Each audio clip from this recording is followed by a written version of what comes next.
Growing up, my father always told my sister and I that we'd get to travel when we were older and had our partners. But I often wondered why we had to wait for a partner. Why couldn't we do it ourselves?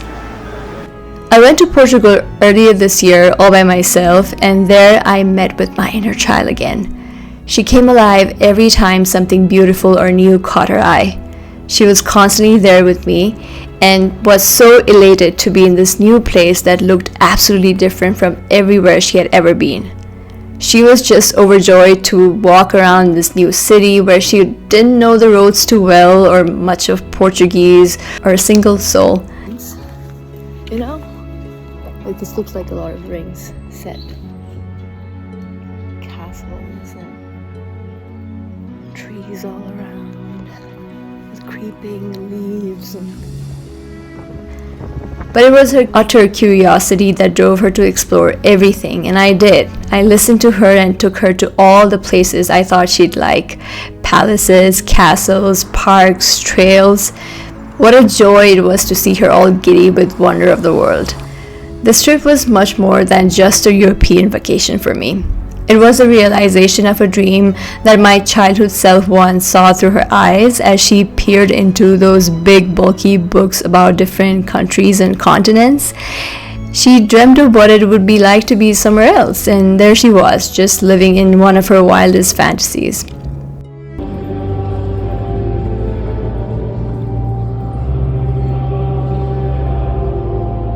Everything tastes better in Europe. The water is sweeter, the bread tastes divine, and the wine somehow complemented everything I gulped. Maybe it was just the endless amount of walking through Lisbon's busy streets that built up my appetite, or maybe it was just a mix of it all. Lisbon to me felt like this global transit where everyone is just stopping by on their way to some other destination. People came from around the world, and every social gathering felt like this cultural excursion where I am just in pure fascination and awe of the world, its people, the culture, languages, and just the contrast in perspectives. Every conversation felt so rich and unique.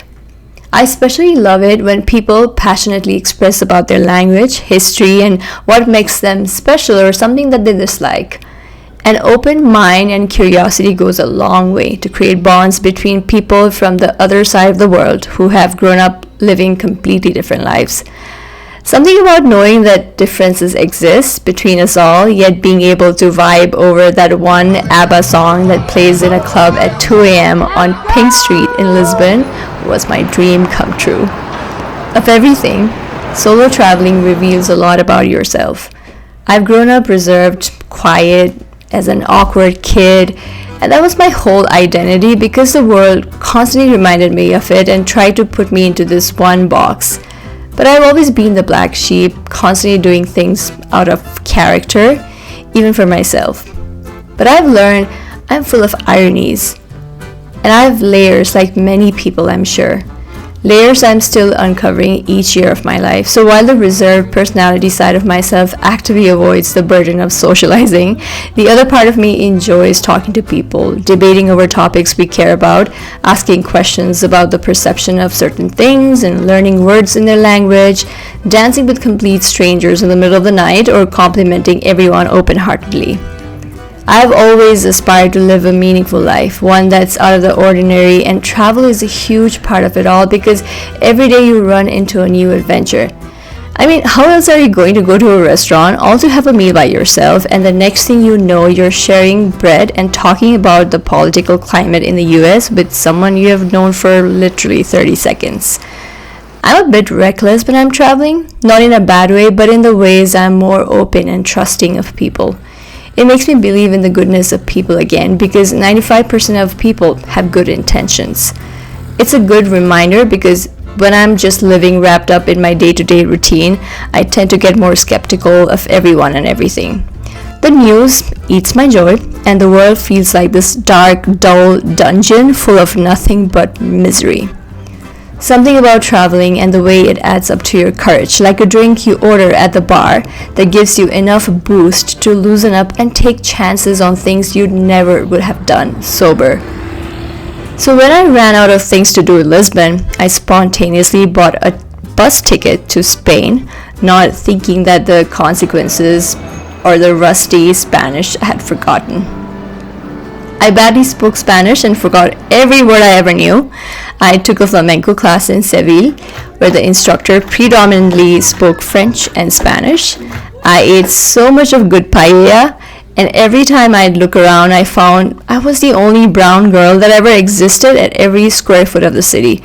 And that did something to me, both good and bad.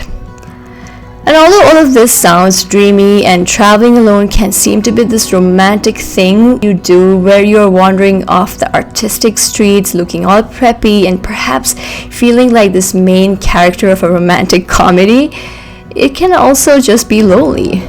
Especially when you catch a sight of lovers canoodling over a beautiful sunset by the river or the city, or when you see a bunch of friends sharing drinks and sharing jokes, and that one person you were supposed to meet at the bar cancels the last minute. Solo traveling opens up a flurry of opportunities to have the most unique and exciting experience, especially when it's in some city in Europe full of artistic charm and splendors. Sometimes also become the reason you encounter your own great love story, like what you'd read in the books. It can equally also make you question a lot of things about yourself and your life. Like how you still haven't met the love of your life while everyone else seems to have stumbled into them accidentally, or how you have outgrown your current job and life and maybe traveling is the way to go. It's a mix of ebbs and flow. The mood fluctuates a lot when you're just tired, slightly tipsy, and probably a little out of touch from the reality from your normal life. I can't tell you the amount of times when, after hours and hours of scavenging places to see, I'd be exhausted, and the last thing I would ever want to do is to decide where I'd be having lunch or dinner. In my opinion, that's probably the hardest decision to make when you're traveling alone. But I wouldn't trade this experience for anything. It fills my spirit in a way nothing else can. And I travel by fully immersing myself, by really putting myself out there in every way, by learning the language, trying local favorites, and just talking to people. É sentir no ódio, rancor, nem ciúme, e jamais acreditar numa afeição. Não há dor mais profunda, mais triste que a da mulher trocada por outra mulher. While I could only successfully say boa tarde and desculpe or obrigada, it felt good to be a part of the Portuguese world in my own little ways. Life feels so big and meaningful when you put yourself out there in the most bizarre ways, and traveling definitely allows you to do that. One crucial realization during all of this is that traveling has never seemed accessible for someone like me. I come from a middle-class South Asian family, so travel always seemed like a luxury for the privileged. And while coming from a developing country, there are still barriers that no one ever talks about.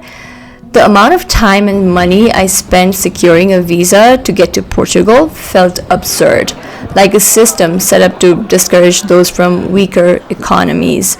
But I'm glad I persevered. In the end, it was all worth pursuing and pushing through obstacles for an experience everyone should have.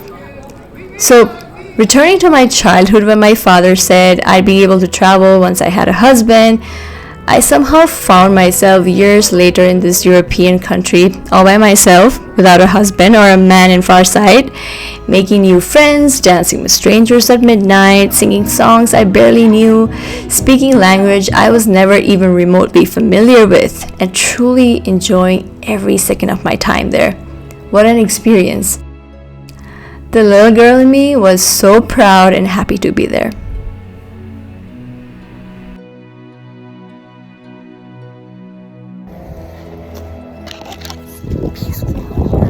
I love it. Should I move? Look at that. This is made of my dreams.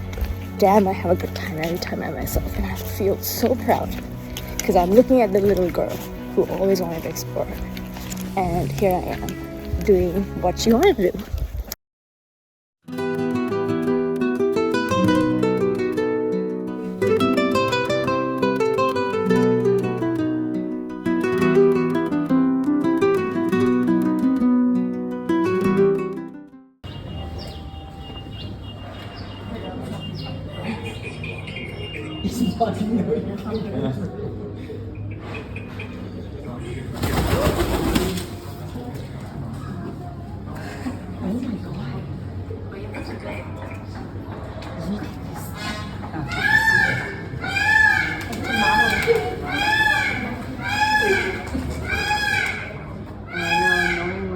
ser redistribuídas.